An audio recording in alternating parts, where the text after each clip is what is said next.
call the regular council meeting for the city of Freeport to order, August 27th, 2026. Please stand for invocation and pledge. Father, we thank you for the day that you've given us. We thank you, God, for your many blessings. We pray, Lord, that you will just lead us, guide us, and direct us, and we'll give you the honor and praise for this we ask in your name. Amen. Amen. I pledge allegiance to the flag of the United States of America and to the republic for which it stands, one nation, under God, indivisible, with liberty and justice for all. Good evening and welcome. To begin tonight's meeting, I'd like to recognize Commissioner Dan Curry. Thank you for being with us tonight. Thank you, Mayor. Appreciate it. Under the consent agenda, under tab 1 are the bills of the city of Freeport. Under tab 2 are the regular council meeting minutes for August 11th, 2026. Tab 3 is the budget workshop minute from August 18th, 2026. Tab 4 is the budget amendment for the sewer sludge disposal. And on tab 5 is the revenue and expenditure reports through July of 2026. Is there any public comment on the consent agenda? If not, I'll ask for approval from the council. Make a motion to approve. Second. Motion's been made and seconded. Councilwoman Hafner. Aye. Councilwoman Hirsch. Aye. Councilman Ferris. Aye. Councilwoman Brandon. Aye. And Councilman Digby. Aye. Motion carried. Are there any additions or deletions to tonight's agenda? Councilwoman Brandon. Yes, I would like to add on citywide lighting plan. Councilman Ferris. I want to add on the marquee light. I know we've got the east and west taken care of, that discussion about what's going on in that section. Okay. Mayor, I would like to add on the minutes from Oakland Lawton PPO. That's the Mayor, I'd like to do 2 add-ons, one for the pedestrian bridge at 4 Mile Creek and one for the phase 3 of our city grounds lighting project. Any others? I have a shell code update. On the motion. I'll ask for approval for the additions to tonight's meeting. I'll make a motion to approve. Second. Motion been made and seconded. Councilwoman Hafner. Aye. Councilwoman Hirsch. Aye. Councilman Ferris. Aye. Councilwoman Brandon. Aye. And Councilman Digby. Aye. Motion carried. Under staff reports, we'll begin with the city manager. Thank you, Mr. Mayor. Good evening, council. First item I have is the results, which I've already sent y'all the email out from our SRF, our loan application. So for this year, it's still got to go 30 days from the day they awarded it, and 30 days will become official. We were giving them an amount of 20 million. We asked for 50. We got 20 million this year. And then next year, we'll kind of work just like this year did, depending on what they get and a bunch of other things. We may be able to get as much as 30 next year. We're going to wait till next August to do that. Okay, great. And the interest rate's going to be just above 2%. Great. That's great. And just so you all know the plan, once this finalizes, and we get the design from Dewberry, I'll be coming back to you to move it along. Great. The second piece of the financing is going to be run through USDA, a low interest loan as well. So we should have it all taken care of. But I don't even want to say that really.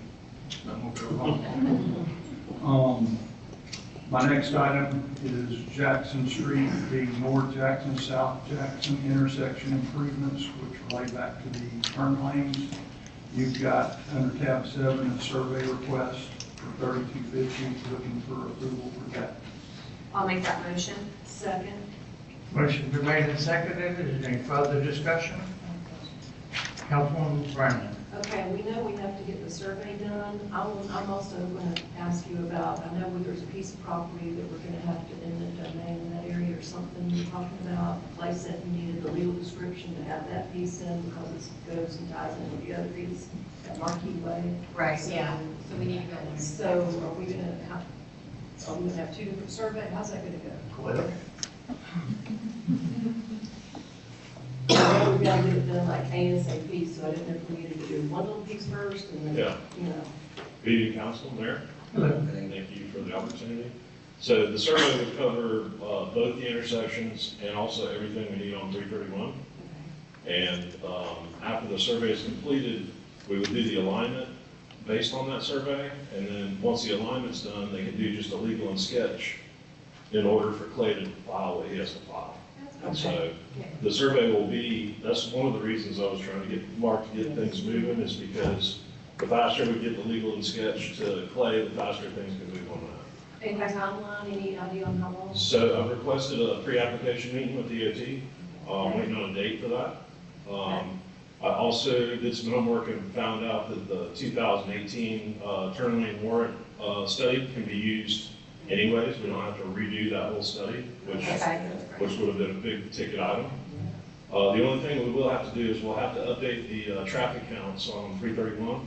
Right. And I got a proposal to do that yesterday, and it's like $3,800. And so instead of having to redo what DOT did in 2018, we're just going to use what they already have. If it was warranted in 2018, it's warranted today. And so we've got to have updated traffic counts to know what the queue length is on the turn lanes, so how many cars it would stack. And really, that's the only information that we need from the traffic counts. So, Thank you. Councilwoman Hassner. Are you, so Chance told me that FDOT's doing a traffic study right now. Like, are you able to use what they're doing with the car counts, or you have to do something separate? so I don't know what their schedule is or any of that type of stuff, but I got a pre-app that's going to be coming up with them. Okay. And so I'll find out at the pre-app any other details that we need. For sure, because I know they've adjusted the lights, but he told me this week that they're doing a separate study on, after they, fix the lights, so they were Okay. working on that. Well, I'll ask Dawn when Just find out. when I go up there to meet with them, I'll ask Dawn what she knows about it. Okay. And she's real familiar with everything that's being done in this area. And please keep us closely updated as you move through this. Yep. Because everybody's got eyes on this, so Yeah. thank you. Yeah, my first step is try to get the survey rolling. Yes. Perfect, thank you so much. We'll go from there. Thank you. Thank you. Thank you. Any more discussion? Councilwoman Hassner. Aye. Councilwoman Hurst. Aye. Councilman Ferris. Aye. Councilwoman Brandon. Aye. And Councilman Dick. Aye. Motion carried. Item number 3 is related to the State Road 20 utility relocation project, which is part of the widening. And you have a scope of services under tab 8 that is for Now or Never Engineering for $67,000, I believe is the correct number. Yes, 67,000. Just need a motion to approve. I make a motion we approve it. Second. Motion been made and seconded. Any further discussion? Any public comment? Councilwoman Hassner. Aye. Councilwoman Hurst. Aye. Councilman Ferris. Aye. Councilwoman Brennan. Aye. And Councilman Dick. Aye. Motion carried. My last item is the Chelco update. Chelco is closed in City Hall now. They've moved out to their new operations building on Bay Loop. And they will be removing the kiosk 1st, 2nd of September. So Great. Perfect. that's all I've got. Thank you, sir. Next, Parks.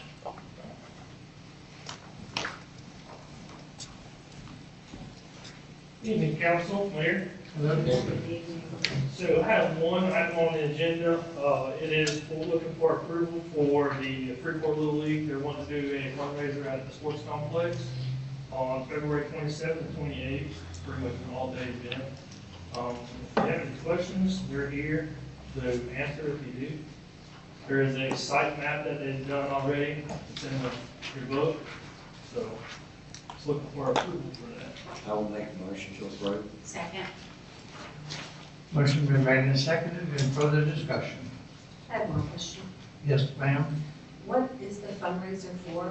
Is it just to help, like, for scholarships or future players? Or I was just curious what you'd be doing with the You guys just have to So, Freeport, or not Freeport, the state of Florida this year has implemented that every coach at Little League and soccer, everything has a, I think it's called the L2 or something like that, basically a biometric background check. Oh, okay, And gotcha. that Sure. costs $75 to $100 per Sure. person. And when you're talking about 150 to 200 people, that's 15 to 20 grand.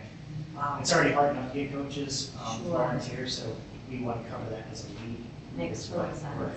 Yeah. I know it's a big chunk of change, because going forward after this, it's, 10, 15, 20 people, but when you're talking 200 people, it's a lot, so. No, thanks for that, appreciate it. Thank you. Any further discussion? Any public comment? Councilwoman Hafner. Aye. Councilwoman Hurst. Aye. Councilman Ferris. Aye. Councilwoman Brennan. Councilman Dickens. Aye.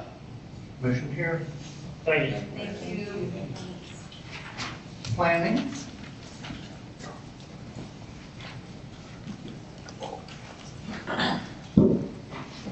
Good evening, Mayor, Council. So good to see everyone today. Hope you're all staying dry. The first item we have is a happy item. We have some members of our skate park committee here that have been working with the city on the future skate park at the Ronnie Brandon Memorial Park. And they would like to make a presentation to the council. Hi, guys. Good to see you. My name is Mike Starkman, this is Frank Berta, we're volunteers of Walton Skate Society. We did one other project with the county implementing the element called skate park, and we were super excited to hear about the Ronnie Brandon Memorial Park, and then penciled in was the prospect of the skate park. So we want to make a first $1,000 donation towards the funds for that, and we promise to come back and do more as we can. We did this one with a barbecue fundraiser, and we'll do more. Our barbecue didn't win, by the way, so don't. But, so we brought you a nice big check. It turns out they don't accept these, so we got your real check. Thank you. Thank you very much. We were not able to skate there, yeah. Casey, do you want to take a picture? It's on the skateboard. That's not adorable, I love it. And you guys consider traffic circles? Is that your secret? You know.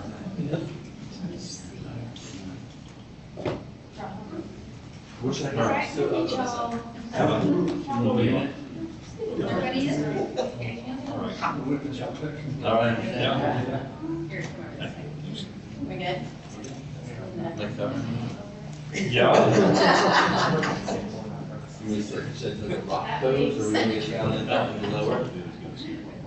One, two, three. Thank you. Perfect. Yeah, see everybody get back. Thank you. We really are. Thank you. You guys really smile this time. It's just saying.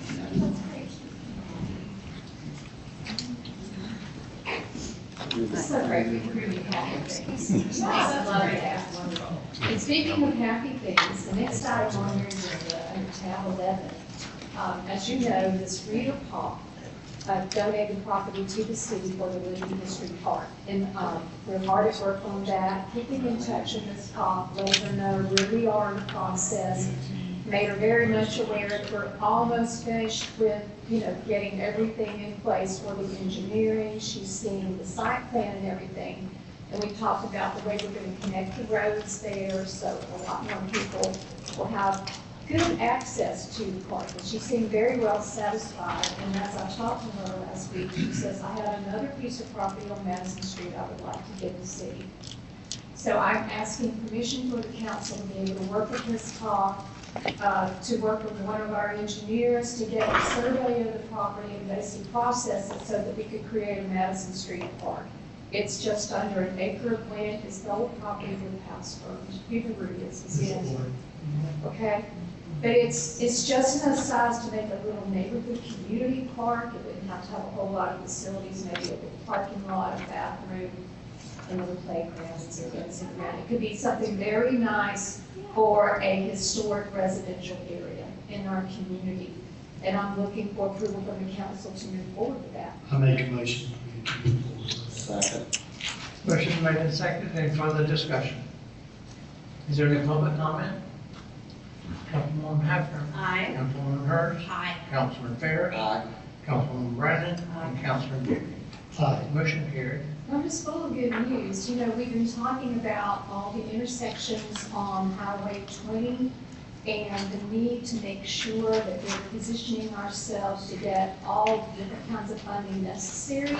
And if you look at your book under tab 12, what I've done is create created a highlighted version of our capital improvements plan, and what I'm looking for is a motion to add these projects to the plan.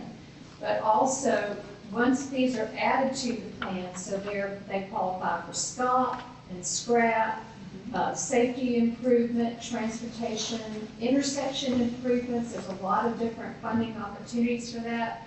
Bruce and I will go back in and find the money and put the dates in that these things we think will actually be done and do the money. But I'm looking for approval to be able to add those intersections to the capital improvements plan. I'll make that motion to approve. I'll second. Motion been made and seconded. Councilwoman Brennan? I have a I'm Do sorry. you want to add some more? Well, no, I don't ever remember the committing a road through the Carr property, so I'm not comfortable adding that to our responsibility to take care of that.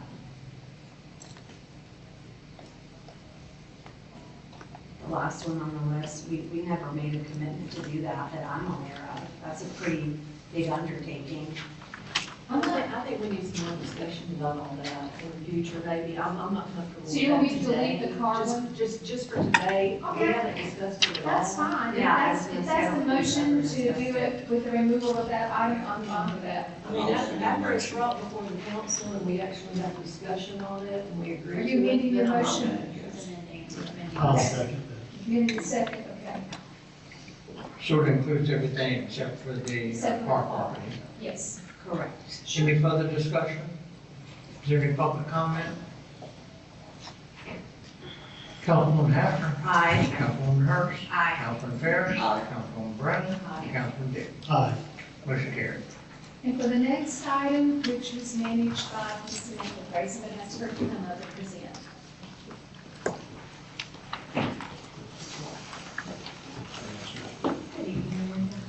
Hello? Can you hear me? This item that I have before you this evening is a small-scale future land use amendment and rezoning request.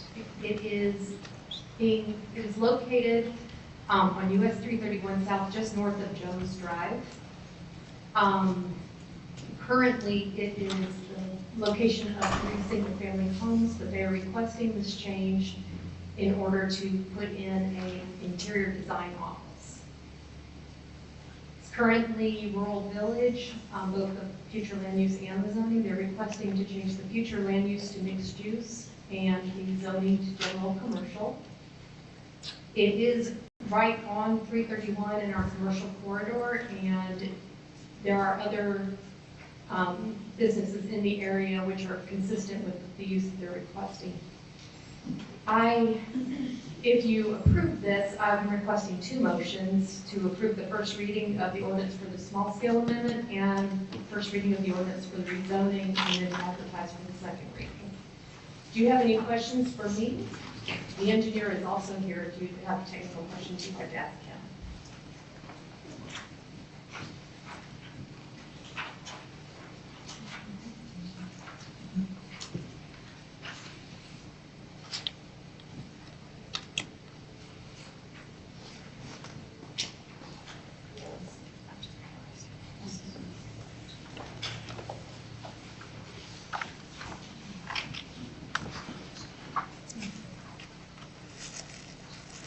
Would you like to speak with the engineer?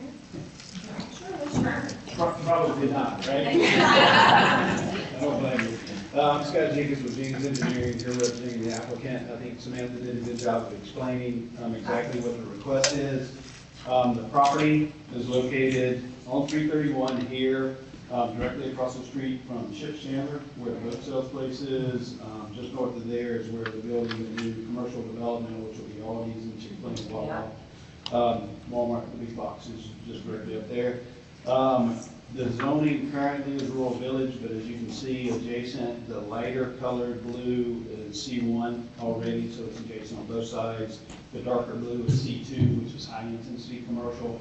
So it kind of fills in this portion of the corridor in this area, and they do intend to put an interior design business on the property, so Yeah. fairly low intensity. Happy to answer any questions you may have about it. I'll make a motion to approve. Second. For the record, that's the small scale amendment first. Yes, sir.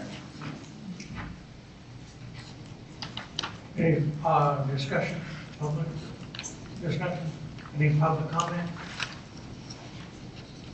Councilwoman Hackett. Aye. Councilwoman Hurst. Aye. Councilman Harris. Aye. Councilwoman Brennan. And Councilman Dean. Aye. Now we need a motion as a zoning map amendment. I'll make that motion. Second. I'm sorry. So we have two ordinances. We have the small scale amendment and then we have the zoning map amendment. Yeah. So one's the balloon, one's the zoning map. We have to do two separate motions because they are two separate ordinances, two separate first readings.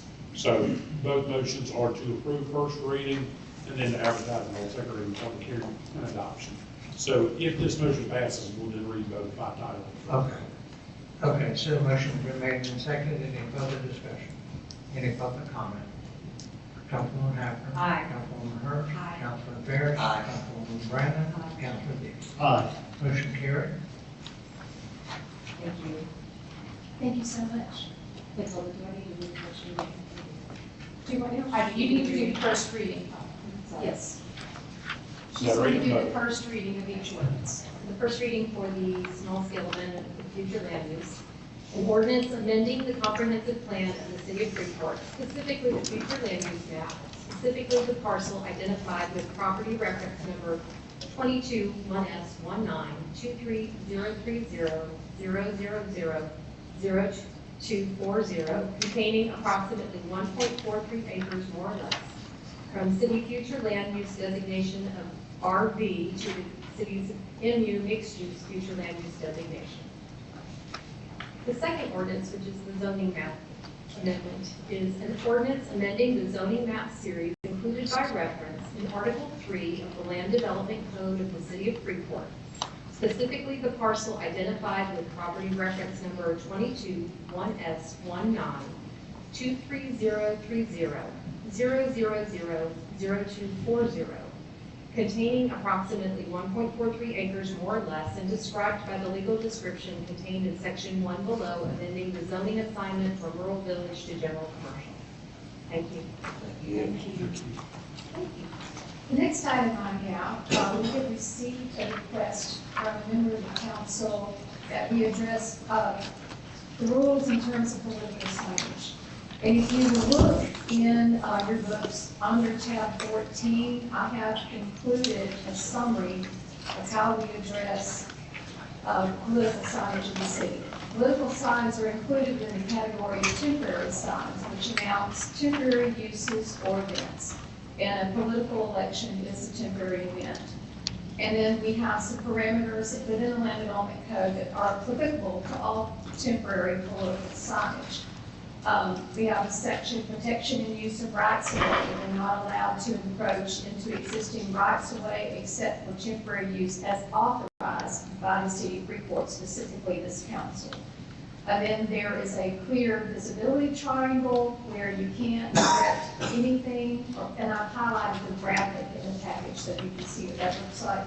You can't place anything at an intersection where someone pulling up to go onto a roadway and be able to see right, left. You can't put a sign in such a way that you interfere with someone's ability to safely move onto the street or out of the driveway into the street.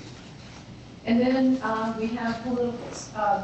We have prohibited signs. Signs are not allowed to be on public property without the express permission of the city council, or on private property, like on utility poles, other than signs that are erected for public purposes. Signs erected across any public street, you can't do that. And vehicle signs are limited into the amount of area that you can have on the sign. It can't be in excess of 10 feet, and it can't be parked for more than, say, 60 consecutive minutes. And basically, those are the things that govern temporary signs. And when we talk about permitted temporary signs, where they can be, how big they can be. If you, depending on whether or not you're putting a sign on a single family lot, or say a property that has 2 residences, there are only certain size signs and certain places you can put them. And then there's some different regulations for 3 and 4 family residences, like a townhome property. And then all other parcels, you can only have 1 square foot of signage per 10 feet of frontage with a maximum of 100 square feet. That's the way it is. That's 10 square foot sign on any property. That's as big as it can go. And then the signs have to be 100 feet apart. I've also included the definitions from our code regarding signage, what the structure of the signs is, what's designated as temporary, that's in there and highlighted for use on a short-term basis. I've also included the language regarding protection of right-of-way that only the city council can approve anything on a right-of-way in the city. We've had this situation come up with other circumstances where someone inadvertently or deliberately put an object in the right-of-way and the council had them remove it because that's not allowed without council approval. And then this describes the clear visibility triangle and how you figure that out, and basically the distances on any street and how you determine that. And those are the regulations that we have currently on file now. I provided this information. Do you think it needs to be made clearer? Do you think that we need to be easier, harder? Do we need to provide a fact sheet on political signage as elections occur? Tell me what you would like to do. Councilwoman Brown? Thank you so much for this until then. Sure. In years past, I had remembered us actually having a section that was called political signage. And from what I have remembered, you cannot put them anywhere except on private property. And this last few years, it's just gone out of control. I can't tell you how many signs, big, huge signs all over every area. I mean, every right-of-way, clearly in the right-of-way. And I did not remember our I used to is send changing, and I didn't know who gave them permission for it, but it's just been hundreds and hundreds of signs everywhere. I mean, it's just been like a dumping ground for signs. Yeah. And when every time I've ever run for election, I put them on personal property. Yes. I do not put them anywhere in the right of ways, and if some ever got out in the right of ways, I'd usually try to move them or something else because I felt very uncomfortable with that, because I knew at that time, all of those years ago, I mean, all of these times, I didn't think they were allowed. Well, I Until checked this that. year, it's Yes. just been unbelievable. So my suggestion is we have a section that's political signage. Let's not make them look in 54 million places and all of this. And I'm not even comfortable with them being called a temporary sign. I think that they should have to get permission to do it instead of just taking it for granted it's already going to be approved. because I'm working it's on too a much. land development code update. I'm happy to include a specific section so that political signs are clearly identified, where you can have them, how many you can have them, how many you can have them, so that it's very clear. And it is throughout, and I did research back.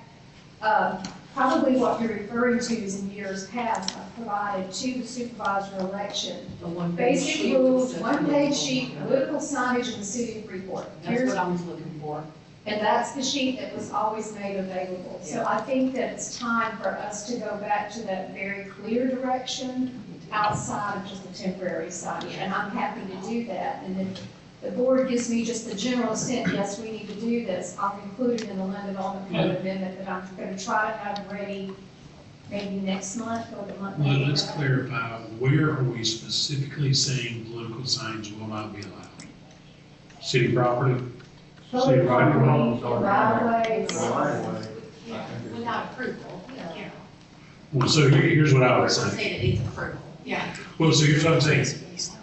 I have no problem with where you're going, but I think we have to be careful how we thread that needle. Latilda has created something that says temporary signage cannot be placed on public property or on public right of ways absent approval. That works. Before we ever even cross the line though into, are we gonna give everybody permission on political signs? What happens if somebody gets turned down? What happens if somebody puts one on without permission, then asks for permission? Those kind of things do happen. The issue would be, to your point, Councilwoman Brandon, if we specifically call out political signs and prohibit them, but not other temporary signs, we do run into a potential political speech issue under the First Amendment. We want to be careful about it. My recommendation would be, if you don't want political signs on city property, including right-of-way, or just one or the other, simply say, we're not going to allow any political signage, or any temporary signage would be required to remove, but we're not going to allow any political speech. If you want to outright ban political speech altogether, you have that ability. The difference is, if you don't do that, you're going to have everyone coming before you deciding whether or not they can put their sign up in what form. And so I just want the council to be aware that this is what other local governments found to be very problematic when somebody comes in and says, well, I asked to put a sign up and my opponent asked to put a sign up, they put a sign that dwarfs and covers mine, you gave them permission. No, we didn't, we just said you put it right away. So I just want us to, before, I know Matilda's gonna draft something that's not going to be yearly, and there's not a shot at you, Matilda, I understand. but it's not gonna be this specific. And so what I don't want is to not say this tonight, have it come back and be like, why haven't we heard this? So I'm not saying not to go forward with it, but please be thinking about this when it comes back. If we really want to focus solely on political signs, an outright limitation is better than having the approval process. If we want to focus on what we would allow, temporary signs can be done with a subcategory of political signs that would then be defined that political signage would be allowed only during the time that a candidate requests to place the signs from the time that they have qualified, not pre-qualified, qualified for office until so many days after the election. Otherwise, you end up with someone who says, well, I want to come put political signs in your right of way or on your property, and you've never denied anybody, now you deny me. Well, sir, your political sign says, I hate so-and-so. Perhaps it says, I support so-and-so. But let's just take it more vitriolic. Let's say somebody wants to put up a large flag band that says, I hate Donald Trump, or I hate Joe Biden. Those are political signs by their very nature. They are political speech by their very nature. But how are we going to regulate that? And so if we say political signs, I think your goal is to limit. That's what I'm hearing you come from. But my mind immediately went to, in our effort to limit, are we going to open the door? Because, and I will compare, we've had other issues where local governments have had an issue where it says political signs are allowed during political seasons. Well, political seasons in national politics are 24/7, 365. So just, those are things we need to think about. I'm not asking you to decide that tonight, but please help Matilda if y'all give some of her comments to her in private so she can help form this up. I just want y'all to be thinking about how far do we want to go outright. Do we want to get stop short of that total ban? Great. Let's just make sure we can do it or it's enforced. Councilwoman Brennan? All I know is that the first 2 or 3 times I had to run, you could not put them anywhere in the right of ways, you couldn't put them on city property. The only place you could put your political signs was when you went and, Tracy, can I put one in your yard? And you had to keep them off of the right of ways. That's what the law used to be. And in the last few years, it has just gone exploded, and I can't stand seeing all these signs, and some of these people, now there's gonna be another election, you know, And that's what we. for months and previously- months and months. And we can go back to that on all city property and all city right away of the cities. I We mean, can do that. I've had no problem going to people and saying, can I put a sign in your yard? You know, I need to do this, and that's kind of what I always did. I made sure that mine were not littering all over the town, and I would hate for us to continue to have to do that every time there's a political race or something. Does that make sense? That's just my personal feeling. I understand, there's so many people see that as a way to get their message out there, but I did want to say that every candidate that had a question about our signage, and who called me and says, I just want to know where I can put it correctly. And they were very easy to work with. I must have had calls from at least 10 of the candidates, okay, and they would talk to me and they'd say, where's the right place for me to do this? Will you please help me do it right? I don't want to do it wrong. And they were very cooperative. Once they got a hold of us and they said, I'm trying to figure this out. Now, we have a lot of folks who just make assumptions that I can do signage the way I do it everywhere. I just put it wherever I want to, but I think that I'm gonna have to go back to what I did during the days of Bobby Beasley and provide them a one pager that says, if you are in an election, these are the rules if you're inside the city. Here's the city limits map, here's the rules when you're inside our city. And I'm happy to do that, and it'll have the referrals to all the different ordinances, and it's based on what we have. You don't put it in the right of way. You don't put it on public property. Cannot go on city property at all. But, we do try to help them figure out where they can be and what they can do, and we want it to be a good experience for everybody. This is our democratic process at work, and we want people to do well, and they don't want them to think we're ogres, we just do not want to mess. And I agree with just Councilman Brandon, it's too much, and it should go back to that way. They need to make connections with people to put signs in their yard. That's what everybody else is doing. So it does seem like, and there's all these different sizes and shapes and all of this, and we're stricter on our business owners with their signs than this. We are. And so I do think we need to do something about it because it was excessive. And then now they're not getting cleaned up either, and I know there's rules about that too. So they need to come pick their signs up. I'm going to reach out to each of you individually so that you can talk very frankly with me. I will come up with some draft language, but before I bring it to the planning board and to this body, it's going to go through Clay. Just know that I'm going to build it through Clay before I bring you anything. And that's why I want you to talk to her first, because I don't want to change something without your input being there so that we can also talk.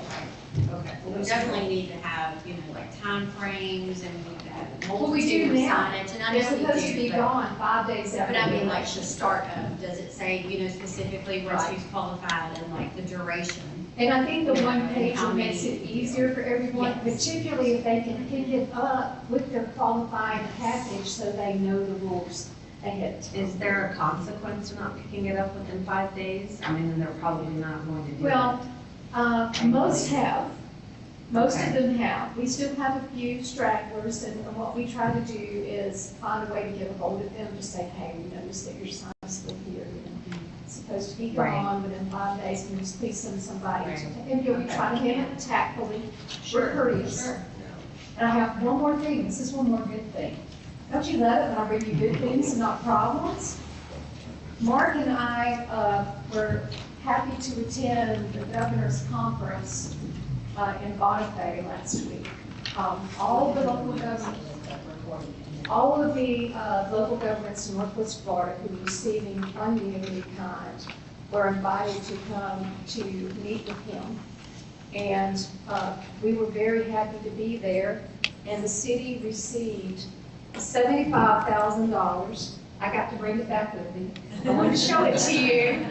And this $75,000 is for the technical assistance grant that we have received in order to update our comprehensive plan.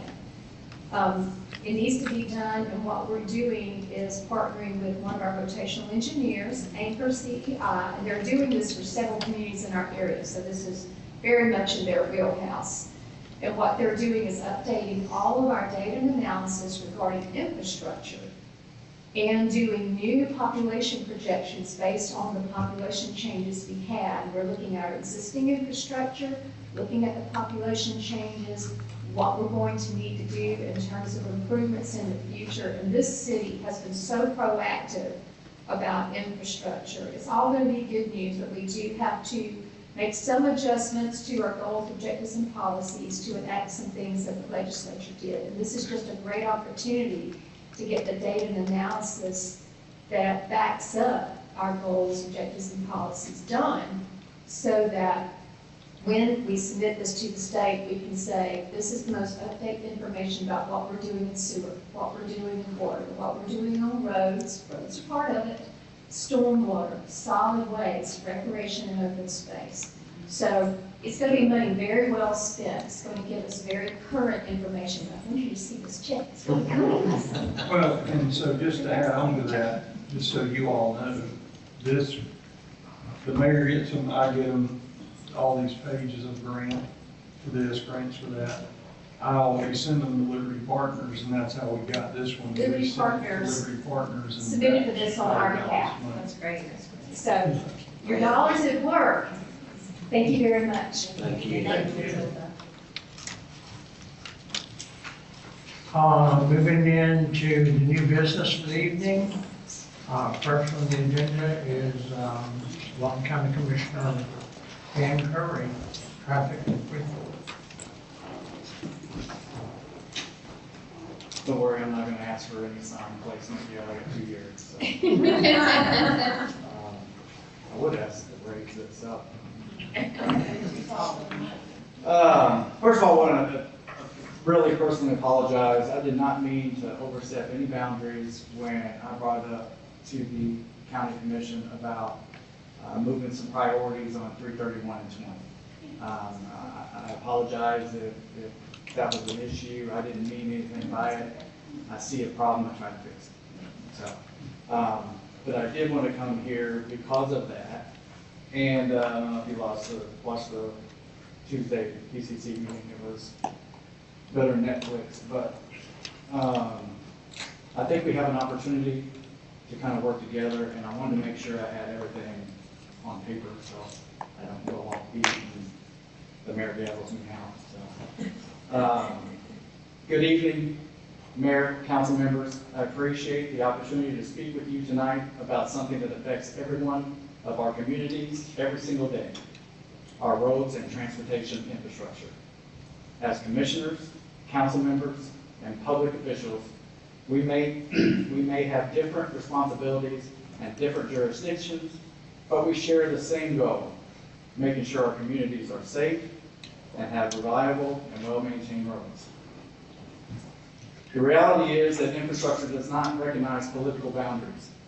A road may be maintained at the local level, connect to a state highway, and ultimately serve regional or even interstate commerce. That is why cooperation between our local governments, the state, and the federal government is so important. Why partnership matters. The needs we face are often larger than what any one government can address alone. Federal funding programs can provide resources for major transportation projects. The state provides critical funding, engineering, planning, and oversight, and local governments bring something equally important, knowledge of what our communities actually need. When those resources and areas of expertise come together, we have a much better opportunity to get projects funded, completed, and maintained. A shared responsibility. We should not look at infrastructure as a city issue, a county issue, or a state issue.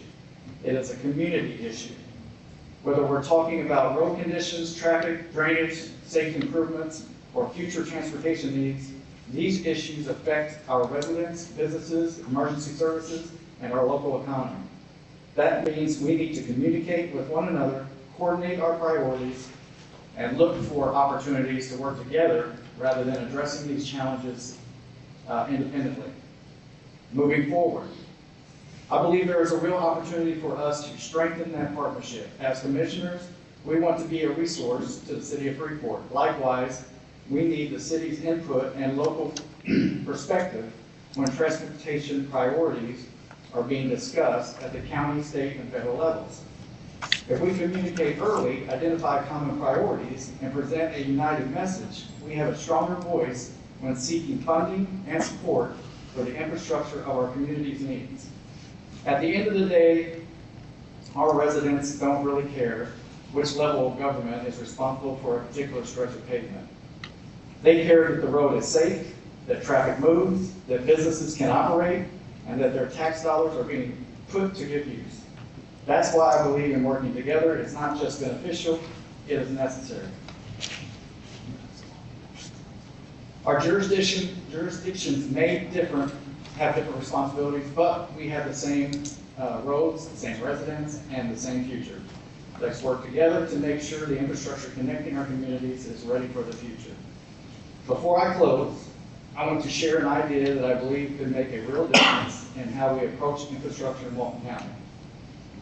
I believe we need to get all of us under one roof in one room. The county, the city of Freeport, the city of Phoenix Springs, the sheriff's office, the school board, FDOT, and our state representative. We need to sit down together as partners and develop one comprehensive priority list for the infrastructure and transportation needs of our communities. Once we establish that list, we work it from the top to the bottom together. The idea is simple. Rather than each organization working separately on its own priorities, let's identify the priorities that matter most to Walton County as a whole, and then work together to find the funding, resources, and support necessary to accomplish them. I've been trying to put something like this together since I was elected, working through county staff, but unfortunately, it has not progressed any further from that day to present day. That's why I'm here tonight, in person, asking you to join me in this endeavor. I believe we have the opportunity to change the way we approach these challenges, to communicate better, coordinate better, and work more as one Walton instead of working separately. We may each have different responsibilities, but we all represent the same people. So my request tonight is simple. Let's get everyone to the table, let's build a priority list together, and then let's work together from the top of that list to the bottom. If we can speak with one voice and work together, I believe we will have a much stronger opportunity to get the attention, funding, and results that our communities deserve. So I'm asking if the city council would be acceptable to having a meeting that I described at the new community center. If you guys are on board, I'm going to go visit the Phoenix Springs at their next meeting and say the same thing. I'd like to get everybody under one roof and we all see what we need, and let's see if we can all work together. I think it's a great idea. It's one great idea. Thank you. Yes. So we need a motion? We do not. Mayor, you and Mr. Mark can schedule a special meeting. Do we need to do anything legal from the county level? The county will need to vote to have a meeting as well, but Well, they've already voted for that on the list, what, a year and a half ago? And again, saying that they would get to do this, but staff has not. let's get the other groups agreeable and then let staff know that everybody signed on. And if county staff won't take care of it at that point, perhaps the board would need to take it up again, why that has not happened. Appreciate all of you guys. What you do. Thank you. Thank you. Thank you. Thank you. Thank you, appreciate it. Councilman Dickey? Yes, I wanted to bring back the PTO minutes. I didn't run all the copies. The second page has a QR code for everything that's laid out, because you know that TPO is working to 2050. So this is for your information. If anybody is not doing anything November the 19th, the meeting is at 3 o'clock at the top of the person. Okay. Thank you. Thank you. Councilwoman Brennan? Thank you, Mayor. We have been talking about it for a couple of years, doing a citywide lighting plan. And I had told Tilda at some point in the future, I was gonna ask her to come up and ask where we're at in that, because I know it's very complex, and I know that we have to deal with Chelco, and there's a lot of other things going on, but I know we've been working on it for a couple of years. I just wanted you to kind of give us an update of where we are and how that's looking, please. I'm happy to update you. We have a different grant that we received from DOT. It's a Safe Routes for All grant. It's also a technical assistance grant, and it's specifically for creating a safety action plan. But what we're doing as part of that is cataloging all of our current, and there's a wide list. And Anchor CEI is also running point on this particular one. They're doing it for several local communities. We're showing existing, planned, and under construction, and new multimodal paths, sidewalks, crosswalks, intersection lighting, intersection improvements including push buttons, streets that are dark, streets that need more lights. I've actually gotten information from Baby Sims. We just have to tell her what we want and be able to pay the bill on it. It's pretty much, and I'm working with her right now to map out what it would look like in terms of all of Highway 20 if we, on every other light pole, had lights all the way through that section, not just one side. We really want to stagger them on both sides so that we light up Highway 20 We also need to do the same thing on Madison Street. Yes. I don't know if you guys have driven down there, but we have a lot of people living on 4 Mile Road now, and that's one of the darkest streets we have as well. It is. So they're putting all this together in a map and in a plan. I've got the information from Betty. If you would like, I can, at the next meeting, I can bring you the basic lighting plan for Betty and what that would look like. She's already given me the figures in terms of the cost of that. If you're on an existing pole, there's not a whole lot of cost at all. They just have to add the equipment, we pay for the equipment, and we pay the bill. Yeah. So if you would like me to go ahead and move ahead with the Highway 20 right now, I'm happy to bring you that so that you can look at it. Lighting is so important, and it's one of the main focuses of this safety action plan, is that we are lit up enough that we can see and not run over somebody. Yes. Not to put too fine a point on it, but that's really what we're trying not to do, is run over somebody that's walking by the road in the dark, because that's, I can't think of anything worse. It's just so dark at night. Yes, it's underway. I'm going to go ahead and get that portion of it brought to you so you can go ahead and see it. Maybe we can go ahead and move that in advance of the plan. It's still part of the plan, but we can show that we're already putting that in. Well, I believe we put 200,000 in the budget for this year. this year. Okay. So, and I'll I'm try sure to if have we you had that. more, we probably could. I will try to have that to you on the 8th, Awesome. so you can look at it, okay? Thank you. Awesome. Thank you. Commissioner Curry had a comment. Yes, sir. Did you want to say something? Oh, yes, along with, in the spirit of what I just read with communication, I did want to say that around the loop, we were doing a study down by the Bear Creek Bridge. We're going to put in 4 separate lights to see what type of lighting that we're doing. And then we're going to look at trying to light up that path around there. Thank you for that. Thank you. Thank you. Thank you so much. And that path is really used heavily. Yes. Really used heavily. But we have some areas where we have some challenges to overcome. In the old part of Freeport, a lot of those streets were created before we had a standard. For example, Madison Street only has 30 feet of right of way. And over time and attrition and just people maintaining things as they go, the roadway is all the way over on one side of that right of way. And it's an area that we need a light. It's an area where we need a sidewalk. It's an area where we need to create some crosswalks for safety. And if we put this park on Madison Street, we need to start thinking about this more. So I'll try to have that back on the 8th. And hopefully we're going to have the master pedestrian plan and safety action plan in front of you in the next month or so. We're going to start running the public hearings on that. So this will be a document that you can use along with your capital improvements program and for your budget to work on implementing portions of this as we have the funding available. It's all very exciting. Thank you. Yes. Good deal. Thank you. Appreciate it. Thank you so much. Councilman Ferris? Mayor and council, I wanted to bring up, I know on Marquis Way, we've talked about the east, the west, but I wanted to find out and just throw it out there, Steve, where do we stand on the middle section? The plans we have going or something to where, because we keep talking about it, but we need to come up and be able to get this connecting road, this bypass road put in that will really help alleviate traffic. Yes. So obviously, this is the section where we have the Wilkerson, the Reese pieces are the big issues. So let me do this. I think it's probably gonna be helpful for me to kind of talk about what an eminent domain process actually entails. So for us to do an eminent domain process, before we can file a lawsuit that actually seeks to acquire the property, we're required to pass a resolution under 166.401.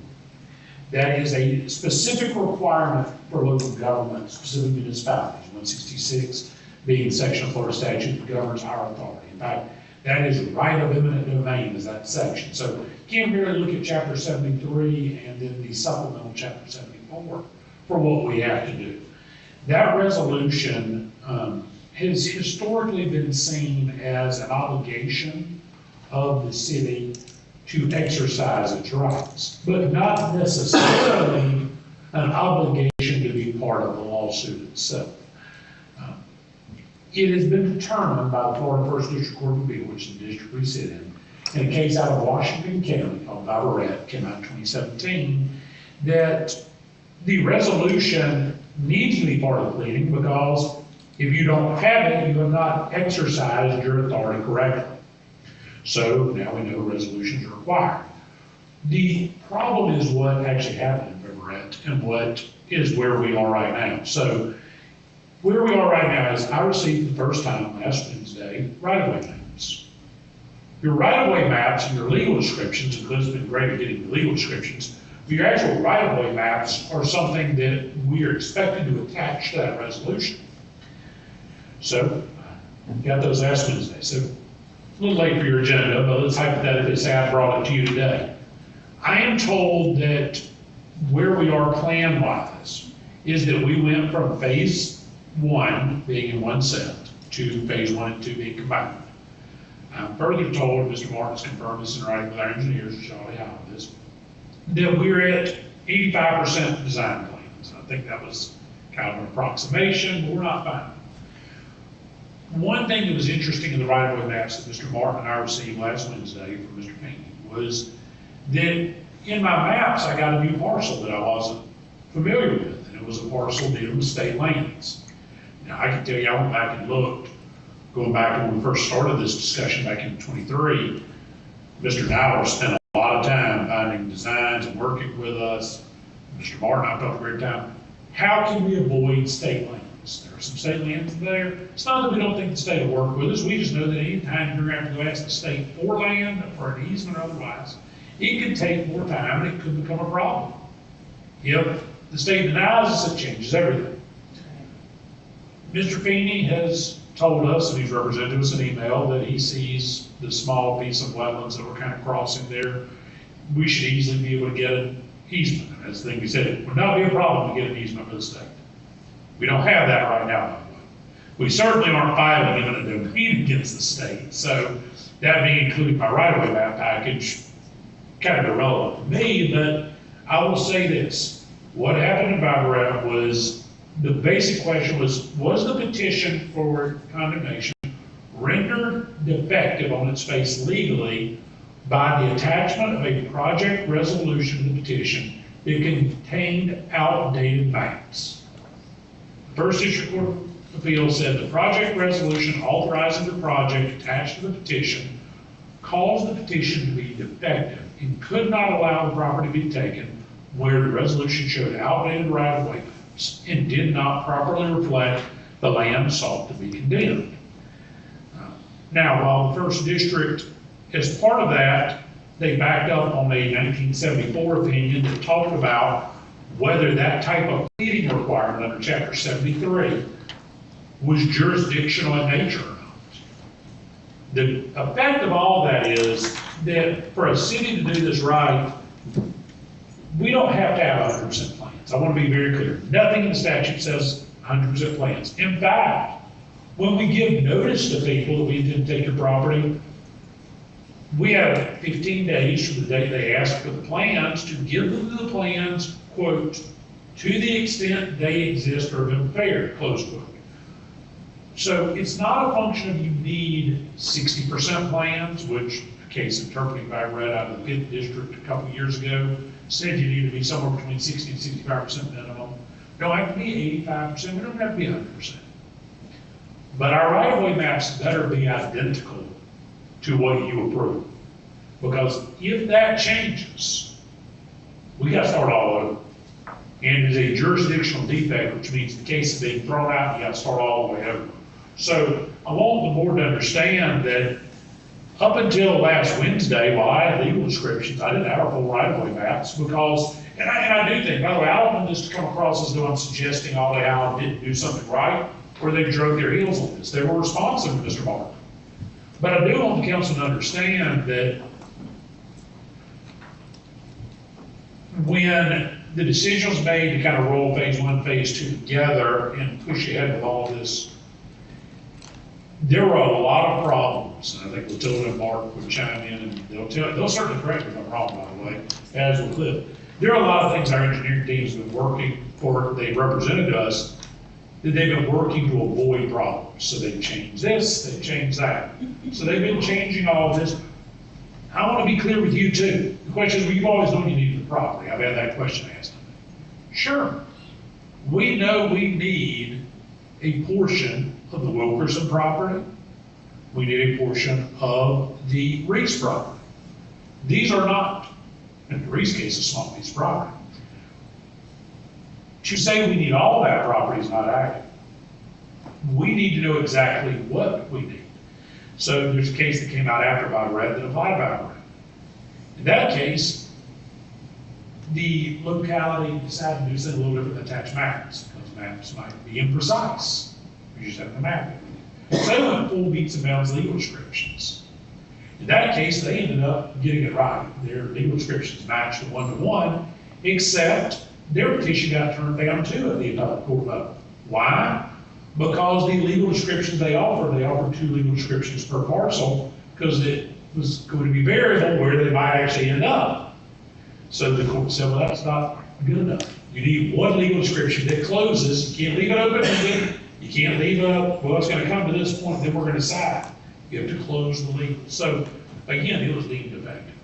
My concern with the city, again, we don't do this. This is the first eminent domain the city's ever done. It's not the first eminent domain I've ever been involved with, though, is that Florida courts have been very strict in pleading requirements going back over the last 8 or 9 years.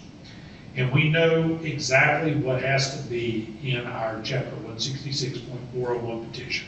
A project resolution issued by DOT is just issued by the department. They don't have to go before the Florida legislature and have them go through all this in great detail. But you do. You have to have it up here on this, it has to be attached to it. That resolution now has to get attached to your petition with those maps. If those maps do not match up with the maps that go on my petition, which would be the current maps at the time of filing, we run the risk of getting everything set aside.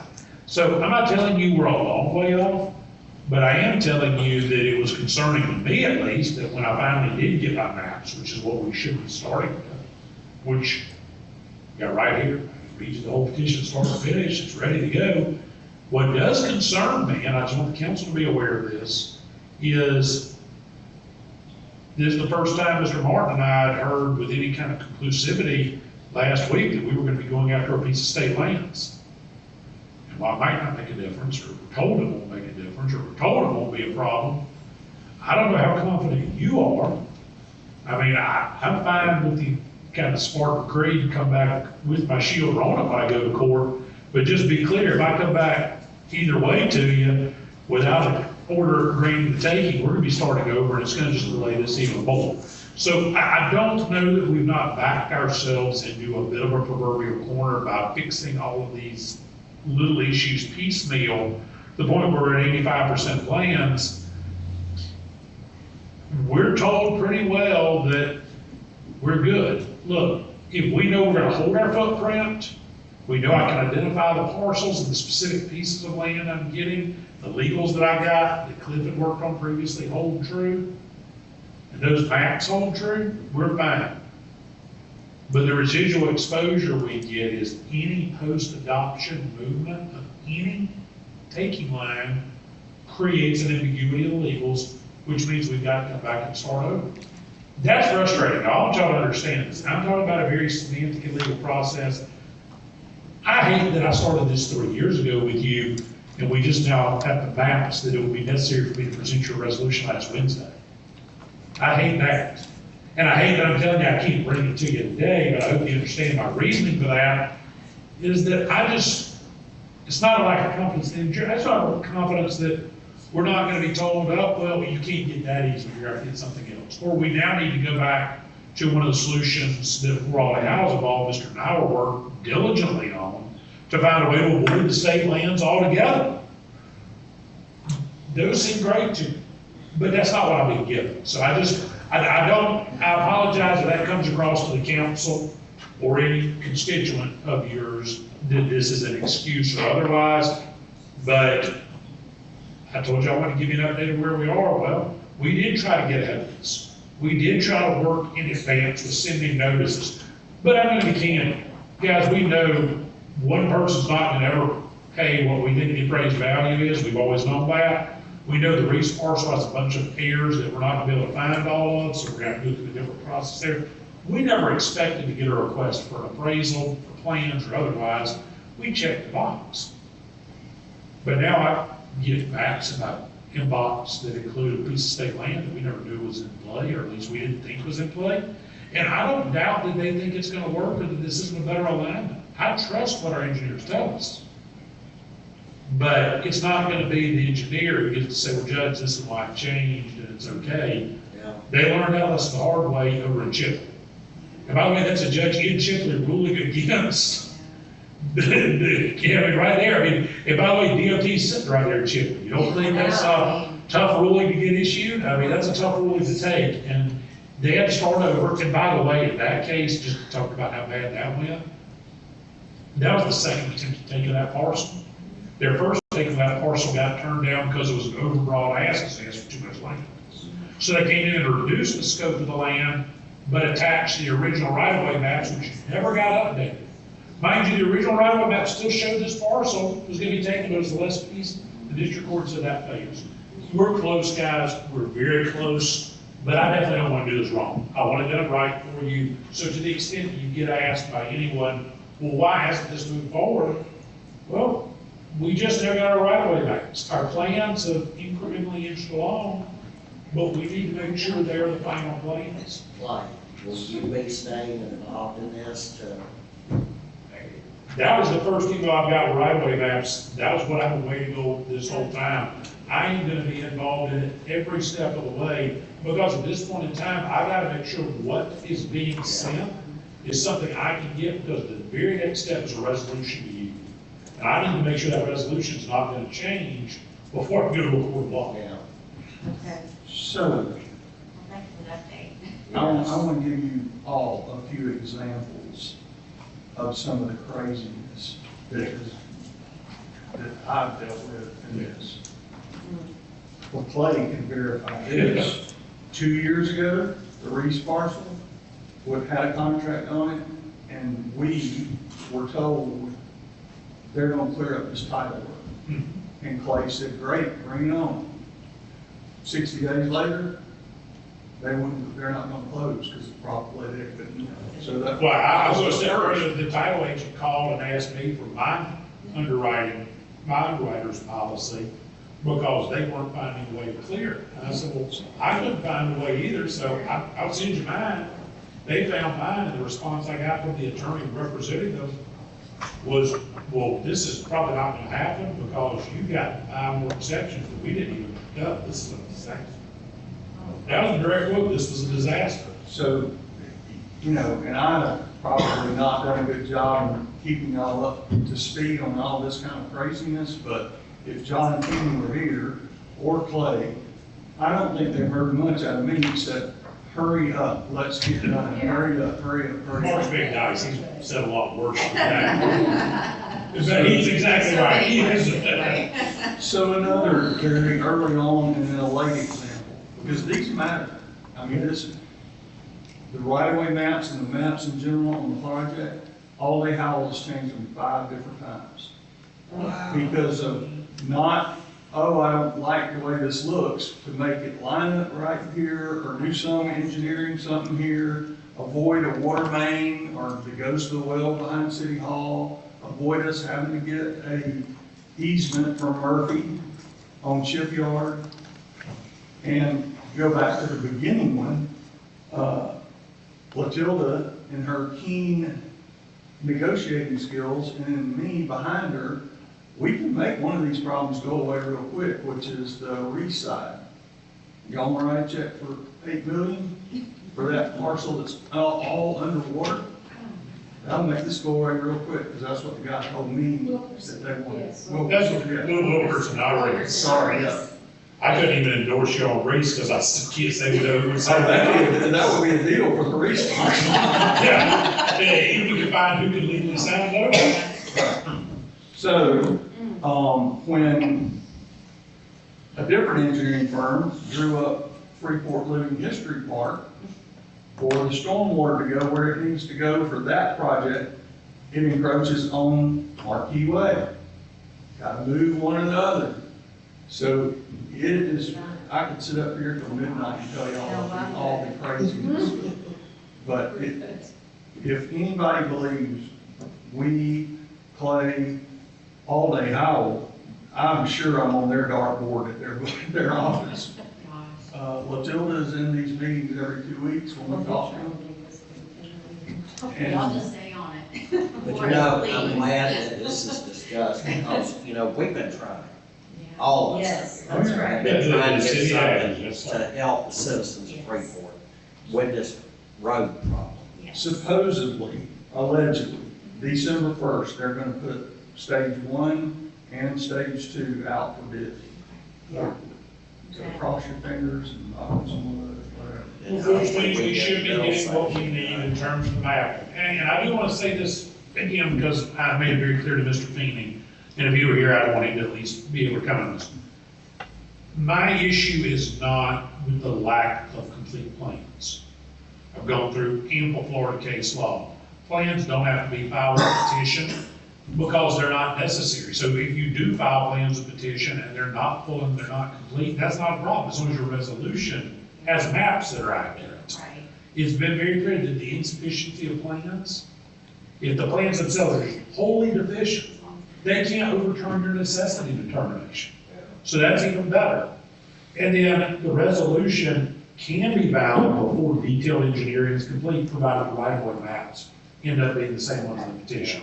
The last comment I want to make, just so everybody's aware, is I think there's at least some misunderstanding that has come up about the process taking a great deal of time before we can get the property. When we first asked this, I said, City, do we all agree we're going to need to get the Reese and the Wilkers and Marshalls, no matter what, that this is happening, that we understand that we may get told it's $8 million by the court, and this is how important it is to the city. We don't agree, we want to go fight it, but are we prepared to possibly take that on the chin? And the answer I got from the council was, this has to happen. We don't want to do that, so no, we're not going to offer them $8 million, we're offering the appraised value. But if that's what the judge says, I guess we're going to have to live with some pain. That being said, I said, if we're going to do that, we are not going to engage in what I call the slow take. I said, we're going to fast takes. Let me put that in legal terms so there's no confusion. Chapter 73 is your condemnation, your eminent domain proceeding. Chapter 74 is supplemental proceeding to that. That is what is called the fast take. Municipalities or somebody authorized to do so. Under 74.031, we have to file what's called a declaration of taking. Totally different than your resolution, by the way, but somewhat. You can file it separate to or as part of your petition. I intend to file as part of our petition. Come back to that in a moment. Once we do this, it gets served. The other side, whoever the people are taking part from, has a chance, they're issued order show called by the judge. Tell us why your property should not be taken, period. Why it's not necessary, what's wrong with it. We have to post a bond in the court. We get a little bit of luck, I guess you could say, because we're local government, state smiled on us on this one. In the statute, we don't have to post double the amount of our appraised value. We have to post our appraised value, plus anything the court feels necessary to cover legal fees or otherwise. That's going to be good for us. Why do you have to do that? Because when the hearing happens and they can't show some deficiency in our pleadings, we get an order coming out of that, title. We have possession, right then, right there. They can ask the court right then, right there to take our money out of the registry, we're fine. But they get to keep litigating with us for the greater value. But you know you have the property. So we've already said we would do that. But I hope everybody understands when I say I plan to file that as part of our petition, why I'm even more reluctant to do something if I think these right-of-way maps change. Because of that getting set aside as a disaster. You lose that declaration of taking, we are now in a very long, protracted proceeding that we cannot do. So this is front-end work, not back-end work. Guys, I understand this is not something the city does every day. It's not something I'm unfamiliar with. It's not something I've participated in. I've never filed it for you, never had to file for the yet. But I've been involved in multiple condemnation proceedings on the other side of the fence. Yeah. And I can tell you it's not uncommon. We're on top of this, but please, anybody who reaches out to you, let them know. I mean, certainly from our other agencies and officials, we'll gladly talk to you. We'll let them know what we're doing. But we're gonna probably need some help from the state. So to the extent that comes up, this is a great chance for the state to help us. If Aldi Howard is adamant that this state lands is something we need an easement through, over, or across, we really need that help. So, you know, I think that question was, how can the state help us? This come up, that's a great way to help us, is go and get that in, so that we know these maps don't change again. Right. And then I can get on with my job, which, trust me, I'd rather be making this presentation to a court than I would to you, because I'd be coming back with an order next year. Yeah, thank you. Thank you. Really appreciate it. Councilwoman Hirsch? Well, circling back to lighting, I wanted to bring us back a couple of months ago. Actually, it was probably at the beginning of summer. The county was doing some much-needed repairs of the pedestrian bridge over the 4 Mile Creek A3A area, the pedestrian bridge, and we tacked on to do some safety lighting and some painting for our citizens here in Freeport to both for safety purposes and to enjoy. And so we just completed that project, and I wanted to first thank the county for letting us tack onto that and make sure that we were able to add the safety lighting that's so needed for that area. It's so dark, and we're addressing the entire, you know, all of Freeport's having areas that need to be addressed, but this one specifically for the multimodal path and where it's located. So thanks to county for allowing us to tack onto that, and I wanted to thank our water department and Mr. Larry Tuggle and his guys. They worked round the clock getting that ready, and it looks beautiful and is very safe now, well lit up. And so if you haven't had an opportunity to go out and check that out, please do drive by and look at that pedestrian bridge. It's really something for us to be proud of. So thank you so much. The second thing I wanted to bring up was also about lighting. As you'll recall, at the beginning part of the summer, we got bids and discussed a multi-stage lighting project for our city grounds. We started that with one of 3 stages at the Memorial Park, and it looks fabulous. We did a reveal for that. Lots of citizens came out. We hear regularly how proud everyone is of that, how wonderful it enhances our garden, our statues, and all the things that we're so proud of that we've added to that area, as well as the Planner Society, and we couldn't have done it without them. We started on phase 2 about a month and a half ago. That included the City Hall front, the sidewalk area underneath the oaks and things, and so we just finished that. It looks wonderful. If you haven't had a chance to look at that, please go by that some night and check that out. We actually were really proud to be able to add to the tribute for the late Miss Dolly Parton, who just recently passed, and to light up our City Hall with pink lighting. So that was neat to be able to be a part of that tribute to her. And so we'll be able to do all kinds of things with that type of lighting. We'll be able to celebrate different holidays, as well as anything that we find that we would like to celebrate as a community. So in moving forward, we are now complete with that, and the guys at Lightscapes have done an awesome job. They are willing and able to start on phase 3. I know that we had discussed as putting that into our next year budget, but I wanted to visit with y'all and see if we were okay with letting them go ahead. We had talked about 3 stages. We kind of already talked about the allocation of those funds. We talked about how much that would cost, and so I would really like to move forward and make a motion at this time for us to start that phase 3. They're ready and able to do so. That will include the community center, the community pool area, and just all the transitioning to the rest of the city hall. So, so I think that would be, we could go on and get that started. They are willing to start that next week if we're all agreeable, and so yeah.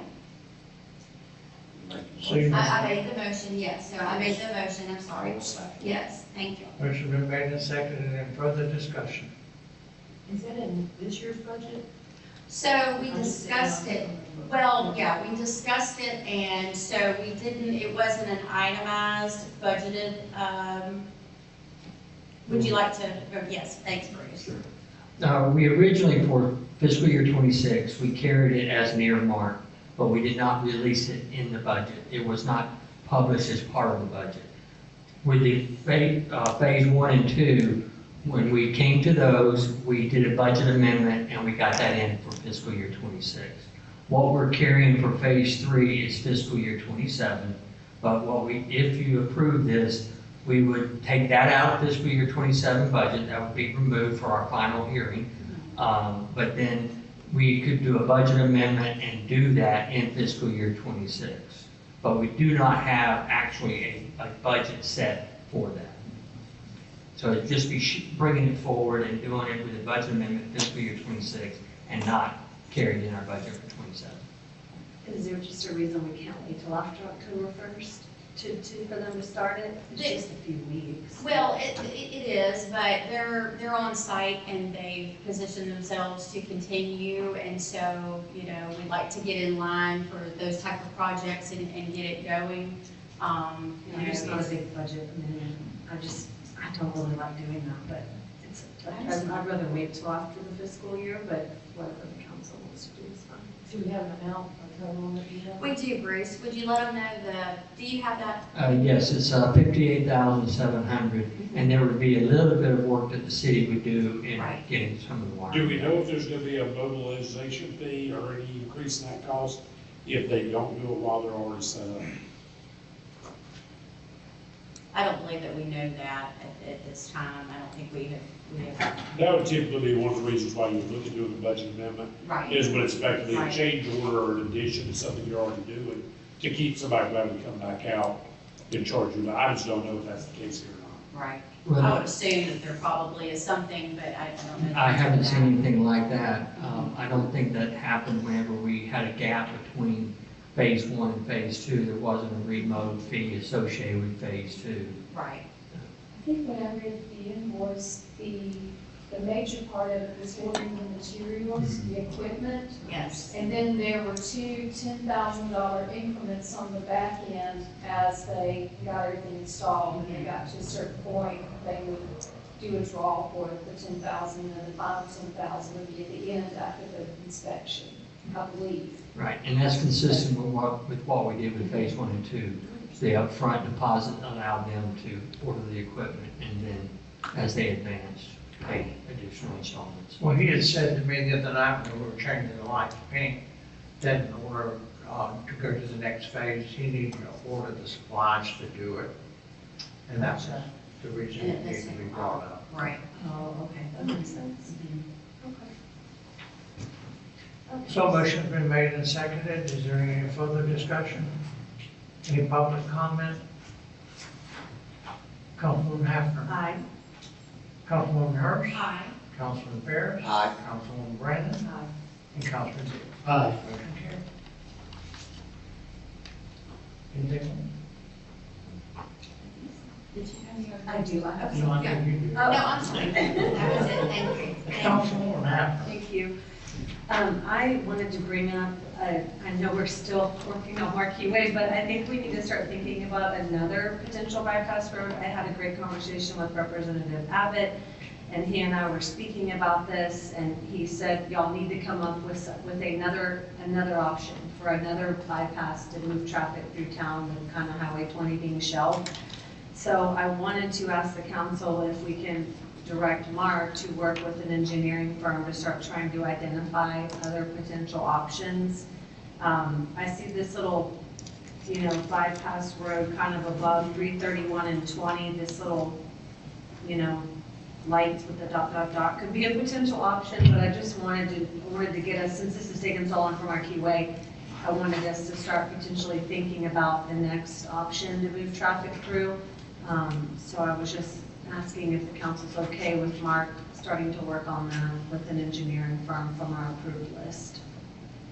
I think it's worth looking into. Definitely, and they can bring us back. We See should what some start options. bringing some of that. Yeah, There's no harm in that. okay, thank you so much. What about the road that car parking is going to put in? It's going to be 4 lane from Owl's Head down to 20. The city is, I'm sorry. The card property being master plan does indicate a roadway.